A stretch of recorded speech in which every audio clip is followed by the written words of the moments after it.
Bonjour, aujourd'hui j'ai revenu dans la deuxième ou plutôt la dernière séance à propos du compte rendu objectif et critique d'un texte argumentatif.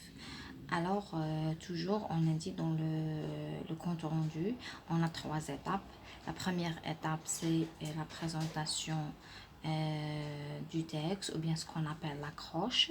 Donc, il y a une chose, c'est les mêmes étapes, ça veut dire il y a trois étapes concernant le texte historique et trois étapes concernant le texte argumentatif. Et les étapes, ou bien pour rédiger la première partie, c'est presque la même chose, sauf qu'il y a quelques ajouts ou bien il y a quelque chose différente,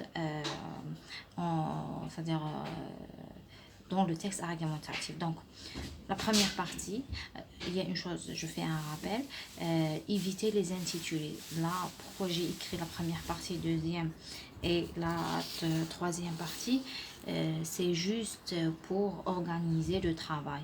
Donc, vous n'êtes pas obligé d'écrire première partie, vous écrivez directement. Le texte est écrit par des points, s'intitule, des points, extrait de.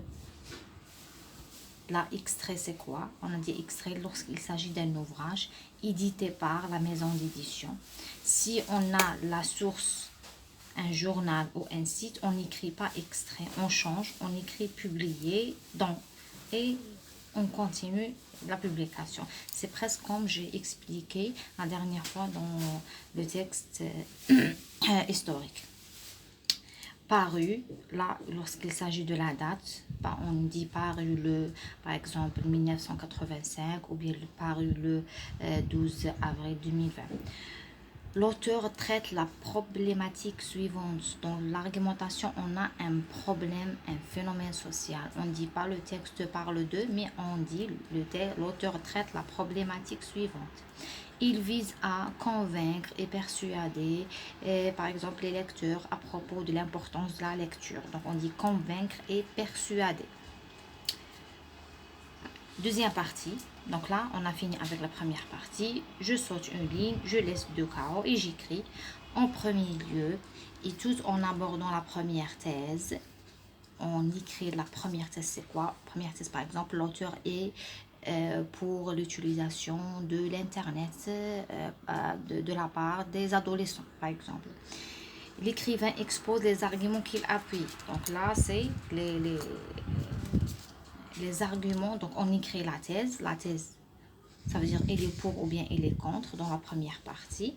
Donc on écrit là. L'écrivain expose les arguments. Après, on écrit la thèse. Après, on écrit les arguments.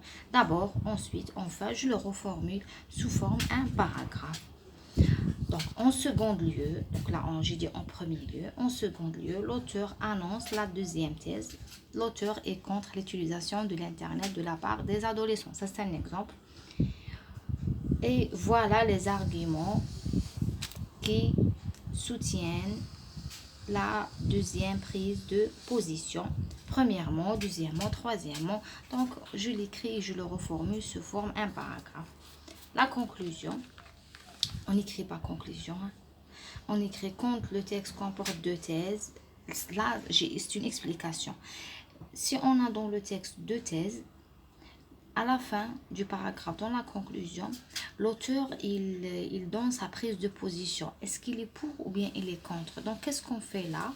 Là, on est censé décrire le point de vue de l'auteur. Donc, regardez, quand le texte comporte deux thèses et que l'auteur adopte l'une d'elles, prise de position claire, en définitive, à la fin du texte, qu'est-ce qu'on écrit? En définitive, à la fin du texte, l'auteur explicite son point de vue vis-à-vis à la problématique du texte.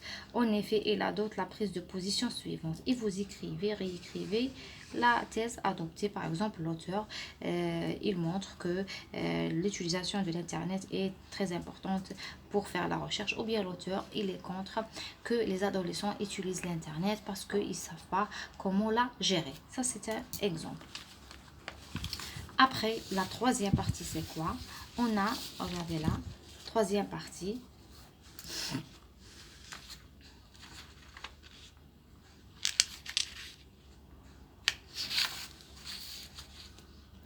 Donc la troisième partie, c'est la même chose. Dans le texte historique, on a la partie, ça c'est la partie que les élèves des langues l'ajoutent. Les élèves les scientifiques et les lettres s'arrêtent ici, s'arrêtent dans la conclusion. Quand ils finissent la conclusion, c'est bon, ils n'ajoutent rien. Mais les langues, ils ajoutent cette partie. Pour conclure, je peux dire que l'auteur use d'un vocabulaire facile ou bien il est difficile, clair et très accessible à la plupart des élèves, bien qu'il y ait quelques mots difficiles tels que vous ajoutez les mots difficiles. Quant aux idées du texte, elles sont bien enchaînées ou bien désenchaînées, en harmonie avec l'autre. D'un point de vue du style, l'auteur choisit la simplicité ou bien la complexité. La dernière fois, il y a une vidéo là où j'ai expliqué le texte historique, le compte rendu d'un texte historique. J'ai montré les étapes comment faire. Donc c'est dans la conclusion, c'est la même chose. Sinon, vous me contactez, je vous envoie un modèle là où vous allez faire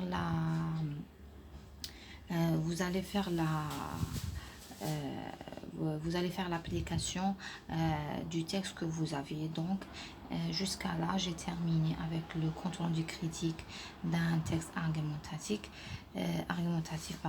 Si vous aviez quelque chose à dire, vous me contactez sur la page. Je vais vous ajouter le lien en bas et je vous donne plus de détails.